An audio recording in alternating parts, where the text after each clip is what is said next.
7, párrafo tercero del Código Fiscal del Distrito Federal. Lo anterior, en atención a la siguiente exposición de motivos. En noviembre del 2002, el Comité de Derechos Económicos, Culturales y Sociales de la Organización de las Naciones Unidas aprobó la Observación General número 15, por medio de la cual se concibe el acceso al agua como un derecho humano y obliga a los 145 países que la ratificaron a velar porque su población tenga acceso al agua potable y segura de forma equitativa.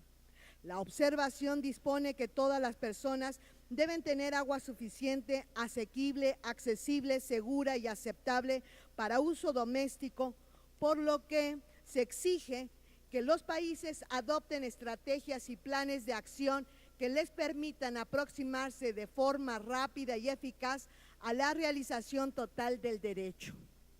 La importancia de la observación radica en que proporciona a las personas un instrumento que responsabiliza a los gobiernos a garantizar el acceso al agua, debido a que su carencia es una de las causas principales de enfermedades como el paludismo, cólera, disentería, hepatitis infecciosa y diarrea, que se asocian con cerca de 3.400 millones de defunciones al año. Es importante destacar que el acceso al agua se encuentra en la categoría de las garantías indispensables para asegurar un nivel de vida adecuado, porque es una condición necesaria para la supervivencia. Y aunque la observación se señala que en la asignación del agua debe concederse prioridad a su utilización con fines domésticos, es necesario reconocer que se trata de un bien indispensable para el ejercicio de otros derechos, como el de la alimentación, o también a un medio ambiente sano o a la salud. Aunado a lo anterior, la observación señala que el acceso al agua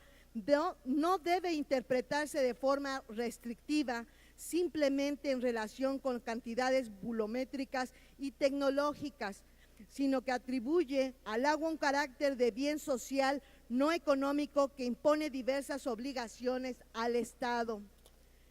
En México, el derecho humano al agua es reconocido por el párrafo sexto, artículo 4 de la Constitución Federal, mismo que recoge casi de manera íntegra lo dispuesto en la citada observación. Sin embargo, dicho ordenamiento suele conllevar ciertas objeciones para su debida implementación. La primera de ellas radica en que el acceso al agua supone obligaciones prestacionales por parte del Estado que son muy costosas y por tanto imposibles de soportar por las arcas públicas. La segunda, se relaciona con el argumento de que los derechos sociales son imprecisos en su contenido y sus obligaciones indeterminadas. En tercer lugar, suele decirse que el acceso al agua supone que el Estado quedará obligado a garantizar la gratuidad del recurso,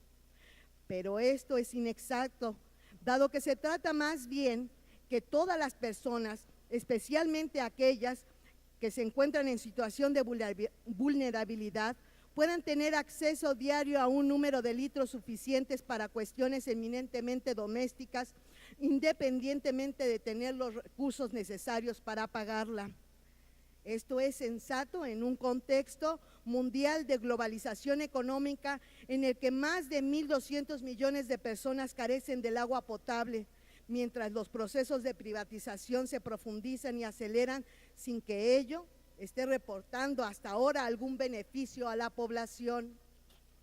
Finalmente, también suele señalarse que si se ejerce plenamente el acceso al agua, las personas dejarían de pagar los derechos correspondientes. Sin embargo, conviene decir que en la actualidad es muy común que quienes tienen menos recursos y agua de peor calidad son quienes están pagando más por ella, y viceversa, quienes están obteniendo ganancias con ella, contaminándola y sobreexplotando las fuentes, reciben importantes subsidios gubernamentales. Ejercitar el derecho al agua ayuda a introducir en la conciencia colectiva la idea de que este recurso es una necesidad vital y no un instrumento más que forma parte de los procesos de producción industrial.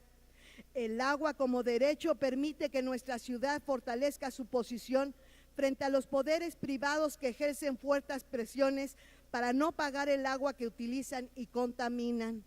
Desde este punto de vista, el acceso al agua se convierte en un instrumento para que pague quien debe hacerlo y así la ciudad cuente con recursos suficientes para diseñar sistemas de subsidio progresivos en beneficio de quien realmente lo necesita.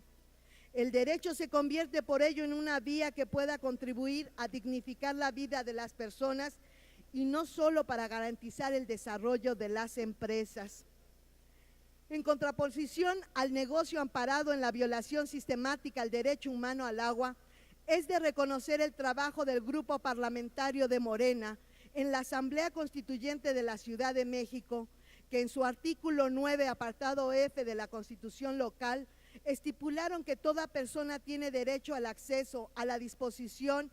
y al saneamiento del agua potable suficiente, salubre, segura, asequible, accesible y de calidad para el uso personal y doméstico de una forma adecuada a la dignidad, la vida y la salud, retomando los conceptos de la observación y del artículo 4 de la Constitución Federal. Pero no conformes con ello, dieron un paso más adelante al disponer que la ciudad garantizará la cobertura universal del agua, su acceso diario, continuo, equitativo y sustentable, entendiéndola como un bien público, social y cultural, inalienable, inembargable, irrenunciable y esencial para la vida, además de enfatizar con acierto que su gestión será pública y sin fines de lucro. Sin embargo,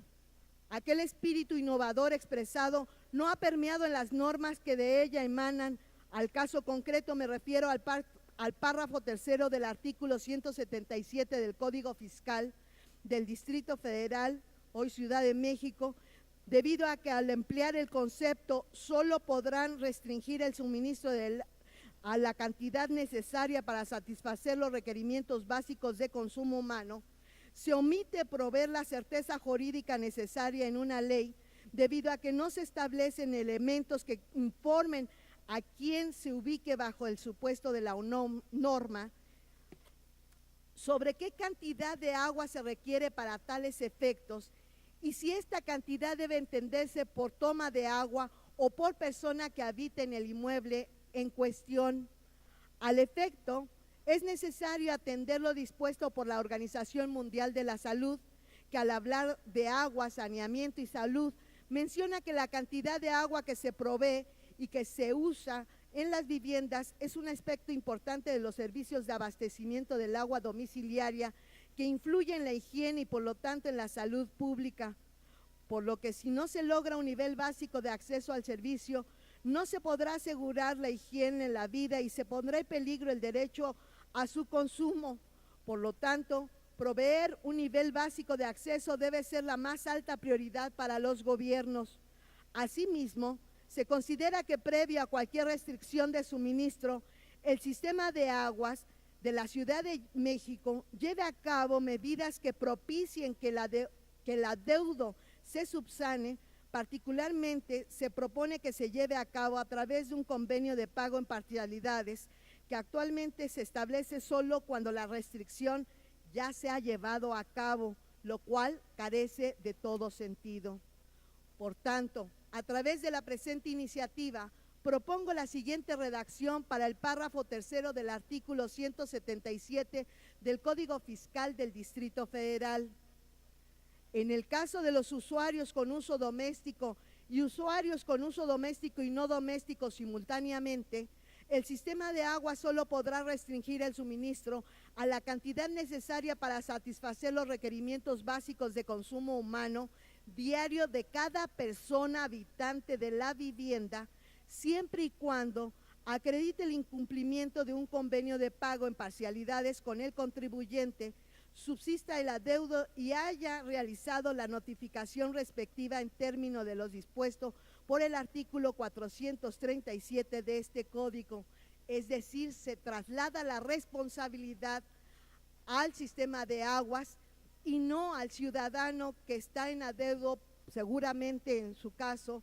porque no tiene condiciones para sufragar el monto del suministro de agua. Es cuanto, señor presidente. Muchas gracias. Gracias, diputada.